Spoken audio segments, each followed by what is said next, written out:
So for this video, I'm going to show how I worked on a split rail fence. I did it over my friend's house. We repaired a section that had already fallen down. So you could use this if you're building a new one, but also if you kind of need to repair some of the posts or replace them. That's what we did. You can kind of see, it's hard to see, but there's actually the ground kind of has a pretty steep hill. So part of the thing we did was work on kind of leveling it out, because you can, you know, follow the contour, and then it looks kind of, when you're looking at the actual fence, I don't think it looks as nice. Whereas you could have used ran a string from one side to the other, and then kind of fudged it a little bit of the measured it. But one of the ones in the middle, right where the hill would have been a little bit too low, so it kind of picked it up. So it kind of averaged it out. So I think that's a pretty good technique for visually to make it look a little bit better. So there were some rotten posts, actually two of them we had to pull out. If you didn't have that, or there's one that we actually had to dig. So if it's a brand new one, you're going to be digging them and putting that in.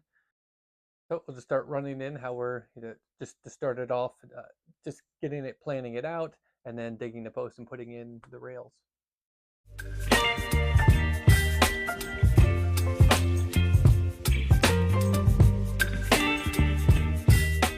So as I mentioned, we ran a string down here from one end to the other where we're putting the fence, and then kind of figured out how we can kind of fudge it a little bit to make one be a little bit taller. Otherwise, it would be really too short there. And then we actually laid the post on the ground, and that was the way you kind of measured out, or so the rails where the post would go. That was the easiest. You could measure it every 10 feet, but this was kind of a good way of verifying. And then there was an existing post stuck in the ground here, so we're pulling this out. It's down about 30 inches, or I think almost 3 feet. So we were originally thinking about putting concrete in there, but actually after pulling this out and really looking at it and seeing that there's a lot of clay, I realized they really didn't need to do that, and they were able to hold in. You can see how deep these are down, and they're really solid in there. So we just pulled that one out and then used the existing hole. Then I think it started off with a sledgehammer. It needed a little bit extra, so I had a tamping tool just to get it, and then we were able to get it down into the ground. And then I think the biggest key here is when you're compacting the soil, is not throw it all in there and try to compact it, 3 feet of it. You just can't do it, and it's going to eventually settle. So I found the easiest way is just to throw in 4-6 inches, some a little bit, and then just keep using like a 2x4 or something kind of, has some weight to it. 2x4 works really good because you can kind of get in there and really tamp it down and get it solid.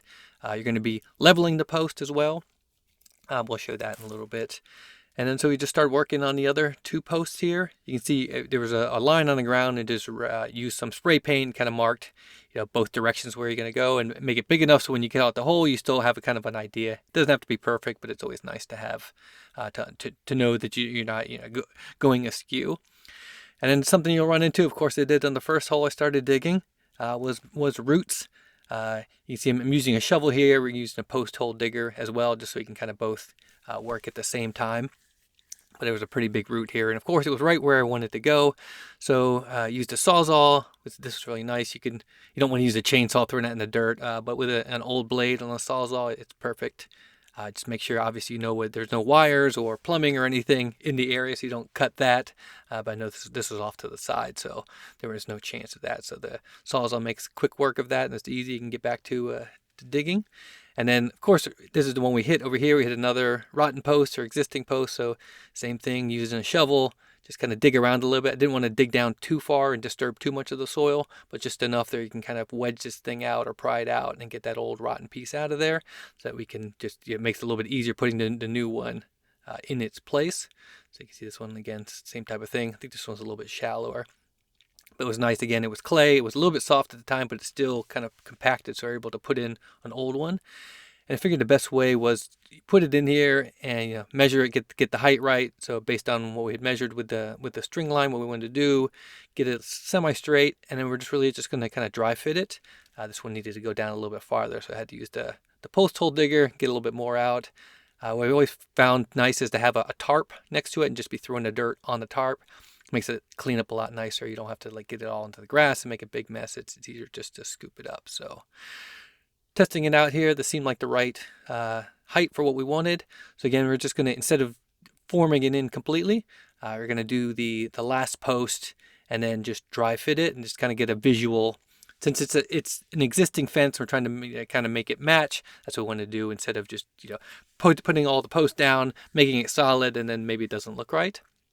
So again, just getting one of the rails and putting it in here to the post, just solid enough. It's a little bit loose, but again, we're just trying to visually see what it looks like on the hill.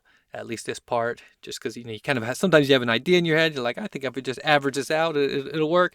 But sometimes in real life, it doesn't always come as what you think. So if you've ever done these rails before, they pass. One goes in front of each other, so they kind of overlap a little bit, a few inches. So you have to push it in one side and then get it into the other. But again, we got this up and then just kind of looking at the top rail, just to see if, again, visually what it looks like. It doesn't look too steep. One side doesn't look too high. And it turned out it was, what we wanted, and so we just went forth with it. So here I'm putting into one of the posts, or that second post. Again, to just kind of shovel a little bit in here, get the 2x4, use it as the tamping tool. It had the big tamper there, but that's just for the bigger area. But again, it makes for really good work. Just hitting it around the edges. So you can see you're just kind of getting it in just started, so that you can then level it out. And also want to make it square to the fence or to the rails, so that each one is, it's not crooked and you have a hard time putting the posts or the rails in to the posts. So again, here just kind of tamping it out, just getting in just enough so I can kind of move it around. So again, with any post, you want to do two directions, so that you're making sure it's this way in and out, and then also to each other. So I think the camera's a little bit askew here, so it looks like I'm not going level, but I ended up being level. And then you also want to double check the distance between your other posts, just to make sure they should be. I mean, if they're all square or level, they should be the right distance. But if you have, if they're kind of not level to each other, so that's what I'm doing here. You might end up with one side that's actually longer than the other, and then your posts aren't going to fit, or sorry, your rails across the post. So that's what I'm just double checking, just to make before I tamp this thing all the way in. So you can see you pass it through one side and then just go into the other, and then the edges are hidden inside of that, and then the next rail goes right behind it or in front of it. So just double checking the distance here. Again, I'm just checking at the bottom, checking at the top to make sure they look like they were level, but just double check before you tamp these things in and make them solid and have to redo your work. So again, going back here, just like the other ones, just forming it and then just double checking a couple of times, make sure as you're tamping it down, you're not making it out of level. And here's what I was saying with the tarp, which makes it nice.